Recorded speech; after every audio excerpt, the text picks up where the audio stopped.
किशोर कुमार साहब जितना अपने टैलेंट के लिए जाने जाते थे, उनकी निजी ज़िंदगी के किस्से भी उतने ही ज़्यादा दिलचस्प है।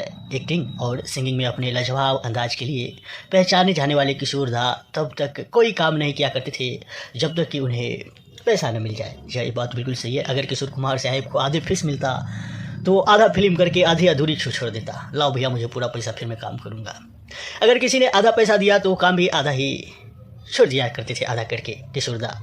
उनके इस अक्कर स्वभाव के कारण कई फिल्म निर्माता उनके साथ काम करने में हिचकिचाते थे, डरते थे।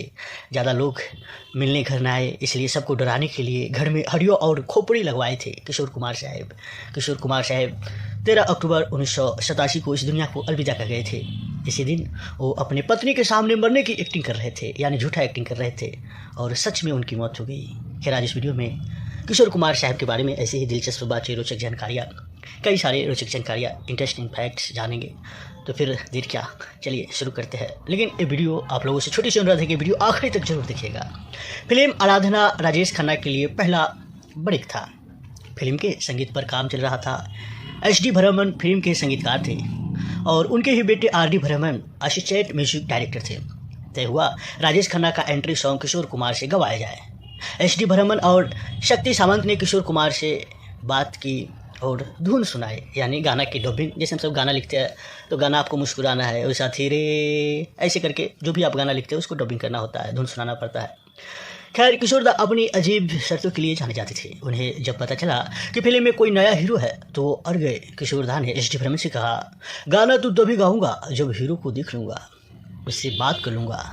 बर्मन दा ने कहा, ऐसा क्यों? किशोर दा ने जवाब दिया, मैं नहीं चाहता मैं किसी भी अरे गहरे एक्टर के लिए गीत गाता फिरूं।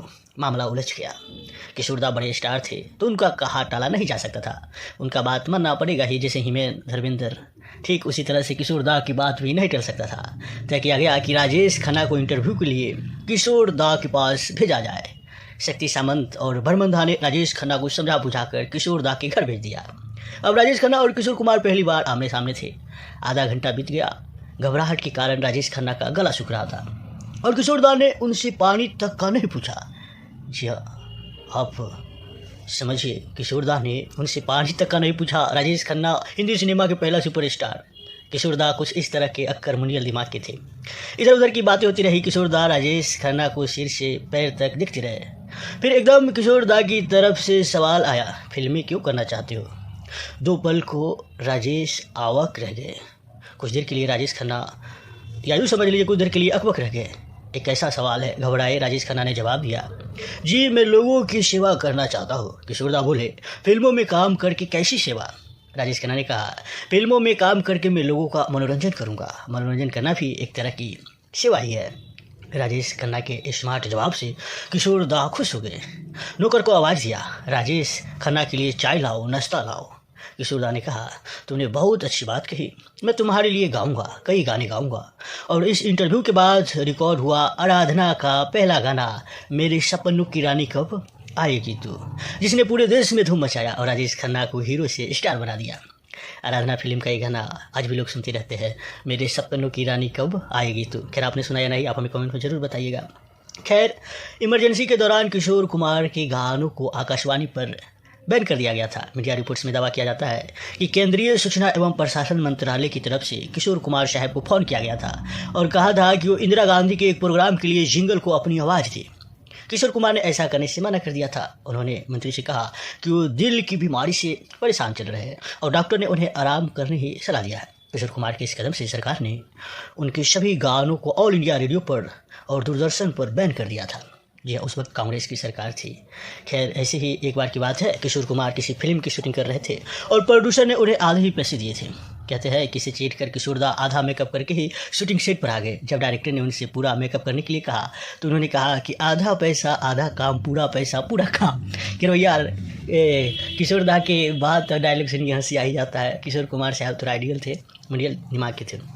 किशोर कुमार साहब की ज़िंदगी का एक मजेदार किस्सा फिल्म प्रोड्यूसर RC तलवार से भी जुड़ा हुआ है। एक बार वो उनके साथ काम कर रहे थे। हालांकि RC तलवार ने उन्हें आधे पैसे दिए। फिर क्या, किशोर दा तो थे ही अपने वसूल के पक्के। वो रोज़ सुबह तलवार लेकर प्रोड्यूसर के घर सामने पहुंच जाते थे और ज़ोर ज़ोर से चिल्लाने लगते थे, ए तलवार दे दे मेरे 8,000, ए तलवार दे दे मेरे 8,000। किशोर दा को लाइमलाइट में रहना और मीडिया अटेंशन पाना बिल्कुल पसंद नहीं था। वह एकांत में समय बिताना पसंद करते थे और इंटरव्यू देने से नफरत करते थे। लोग उनसे मिलने कम आए, इसलिए उन्होंने अपने घर के लिविंग रूम में खोपड़ी और हड्डियाँ लगवा लिए थे। साथ ही कमरे में रेड लाइट लगा रखी थी। खास बात यह थी कि खुद किशोर कुमार साहब हॉरर फिल्म देखने से डरते थे। किशोर कुमार साहब डरीला इंसान जो कहते हैं ना, जो कुछ भी हुआ, कुछ गिरा तो अचक से डरा गए, उस टाइप के किशोर कुमार साहब डरते भी थे। खैर अपनी ज़िंदगी से सब डरते हैं, या बड़े हो या छोटे हो या बड़े पैसे वाले हो, खैर ज़िंदगी से सब डरते हैं। किशोर दा की मौत के दिन उनकी पत्नी लीना चंद्रवारकर घर पर ही थी। 13 अक्टूबर की सुबह जब वो उन्हें उठाने गए तो देखा चेहरे का रंग उतरा हुआ था। वो घबरा कर जैसे ही पास पहुंची तो किशोर दा ने तुरंत आंखें खुली और कहा, क्या तुम डर गई? आज मेरी छुट्टी है। किशोर कुमार साहब जानबूझकर पत्नी को डराने के लिए सांस रोककर लेटे थे। उस दिन उनकी कई मीटिंग्स थी जो घर पर ही होने वाली थी।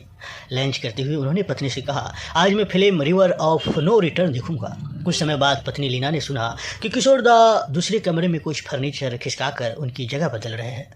जब वो देखने पहुंची तो वो बिस्तर पर गिरे हुए थे। लीना को देखकर उन्होंने कहा, मुझे बहुत कमजोरी लग रही है। लीना डॉक्टर बुलाने के लिए जैसे ही भागते हुए टेलीफोन के करीब गई तो उन्होंने गुस्से में रोक दिया और कहा, अगर तुम डॉक्टर को बुलाओगे तो मुझे हार्ट अटैक आ जाएगा। लीना को लगा कि वो मजाक कर रहे हैं, लेकिन कुछ पलों बाद ही उनके दिल की धड़कनें रुक गई। खैर कई बार ऐसे और भी अपनी पत्नी लीना चंद्रवारकर के साथ उन्होंने इस तरह का ड्रामा, झूठी नौटंकी, और ये जो कहावत है कि कब कौन बात सच हो जाए कोई नहीं जानता।